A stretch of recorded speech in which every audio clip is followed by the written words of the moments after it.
2 hours before payroll, my company had almost no money left. 43 employees were expecting their salaries that morning.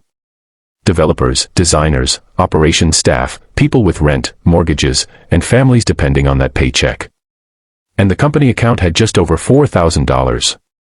Payroll required $112,000. The credit card we normally use to bridge cash flow had already hit zero. No available credit. No backup. No time. The worst part wasn't the numbers. It was the quiet. The kind of silence that fills a room when you realize something has gone terribly wrong.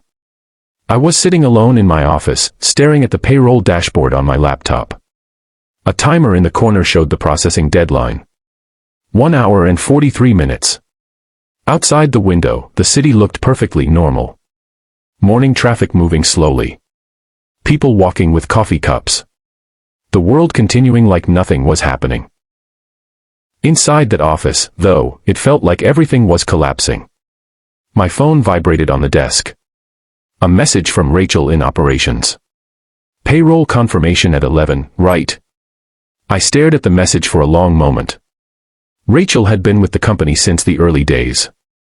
Back when our office was a borrowed conference room and our biggest achievement was convincing a coffee shop to let us use their Wi-Fi for free. She trusted me. They all did. I typed back. Yeah.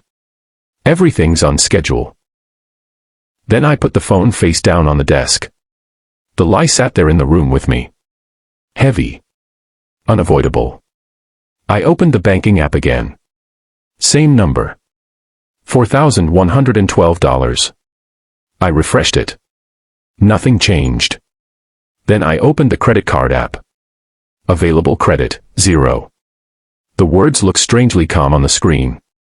As if they had no idea what they meant. As if they weren't about to destroy everything we had built. I leaned back in my chair and rubbed my eyes. Somewhere in the building, someone laughed. It was the kind of casual, normal laugh you hear in offices every day. But that morning it sounded distant. Like it belonged to a different world. My phone buzzed again. This time it wasn't a message. It was a call. I glanced at the screen. And my stomach tightened. Victor Lang. For a moment, I just watched the phone vibrate. Victor wasn't just any investor. He was the investor I had rejected 8 months earlier. Back then, we were raising a funding round. Victor had offered money, but his terms were aggressive. Too aggressive. He wanted board control. Equity that would have shifted the balance of the entire company. At the time, I believed we could find better options. So I declined. Politely. Professionally. And I hadn't heard from him since. Until now. The phone kept vibrating. I finally answered. Hello. Victor's voice came through calm and steady. Morning. He spoke like someone calling about a lunch meeting. Not like someone interrupting the worst financial crisis of my career. What do you want, Victor? I asked. I heard you might have a payroll situation. The words hit like a punch. I sat up straight. How would you hear that? He ignored the question. I can help, he said. I didn't respond immediately. Because in business, the moment someone says they can help, the real question becomes why. Victor continued. I can wire the money today. My heart started beating faster. How much? I asked. $120,000. Enough to cover payroll. Enough to keep the company alive. For now. I stared at the laptop screen. The payroll timer now showed 1 hour and 32 minutes. What's the catch? I asked. Victor chuckled softly. Always straight to the point. I learned the hard way, I said. There was a pause on the line. Then he said something that made my chest tighten. I'm downstairs. I stood up from my chair. You're in the building? Yes. How did you even? Elevator lobby, he said calmly. 10 minutes. Then the line went dead. I stood there holding the phone.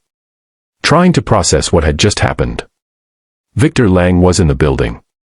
offering the exact amount of money we needed. At the exact moment we needed it. And somehow, he already knew about payroll. That wasn't normal. Investors didn't randomly call founders during financial emergencies unless someone told them. Or unless they had been watching closely. Either way, something about it didn't feel right. But there wasn't time to analyze it. The clock on my laptop now read 1 hour and 27 minutes. I grabbed my jacket and headed toward the elevator. The ride down felt longer than usual. Every floor the elevator passed felt like another second disappearing. Another employee getting closer to finding out the truth. When the doors opened in the lobby, Victor was already there. Standing near the windows. Perfectly calm. Perfectly composed. He wore a dark suit and held a thin leather folder under one arm. He looked less like someone coming to rescue a company. And more like someone attending a meeting he already knew the outcome of. When he saw me, he smiled. "You look tired." "Payroll tends to do that," I said. He gestured toward a seating area near the windows. "Shall we sit?" We walked over and sat across from each other. For a moment, neither of us spoke. Then Victor placed the leather folder on the table. "I assume you know why I'm here." "You said you could wire the money," I replied. "Yes. And you didn't come here out of kindness." He smiled again. "I came because opportunities shouldn't be wasted." He opened the folder and slid 3 pages of paper across the table. A contract. The paper stopped right in front of me. "Standard emergency funding agreement," he said. I picked it up. At first glance, it looked simple. 3 pages.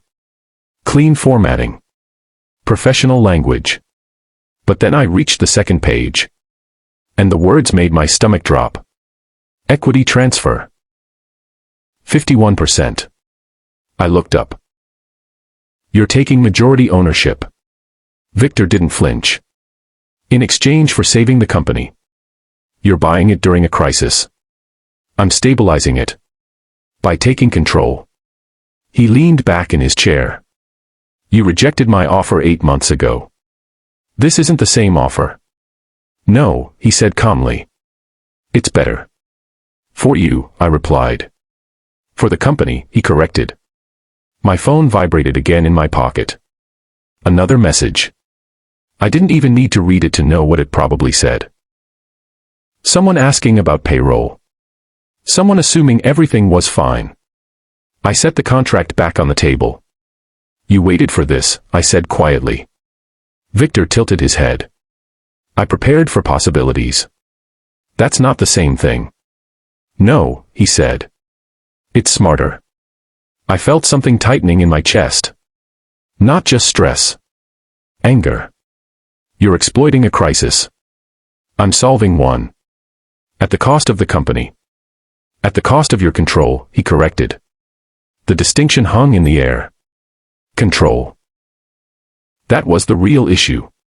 If I signed that contract, Victor would own 51% of the company. Majority stake. Board influence. Decision power. Everything we had built would effectively belong to him. But if I didn't sign, 43 employees might not get paid. Victor checked his watch. "You're running out of time." "How much time do you think I have?" I asked. "About 30 minutes." I frowned. "The payroll deadline is in an hour." He shook his head slightly. "No." Then he leaned forward. "The bank froze your credit line this morning." My entire body went still. "How do you know that?" Because he was right. At 8:30 that morning, I had received an automated notice from the bank. Temporary credit suspension pending review. That was the moment everything started unraveling. And I hadn't told anyone yet. Not the team. Not the board. Not even our CFO. But Victor knew. He smiled faintly. "You don't actually have 30 minutes." He checked his watch again. "You have 10. The room felt suddenly smaller. "Explain," I said. But Victor simply tapped the contract with one finger. "Sign, and the wire goes out immediately." I looked down at the signature line. The pen was sitting beside it. One signature. One decision. And everything would change. But one thought kept repeating in my head. How did he know about the bank? And the more I thought about it, the more one terrifying possibility started forming. Someone inside the company might have told him. And if that was true, then the crisis we were facing might not be an accident at all. Victor leaned back and folded his hands. So, he said calmly. What's it going to be? I stared at the contract. Then at the pen. Then back at Victor. Payroll was getting closer. The clock was running out. And somewhere inside the company, someone might have already decided our fate. But the question now was simple. Would I sign away control to save the company? Or risk everything and walk away from the deal? And that was the moment I realized something else. Victor wasn't nervous. He wasn't impatient. He was waiting. Like a man who already knew how this story ended.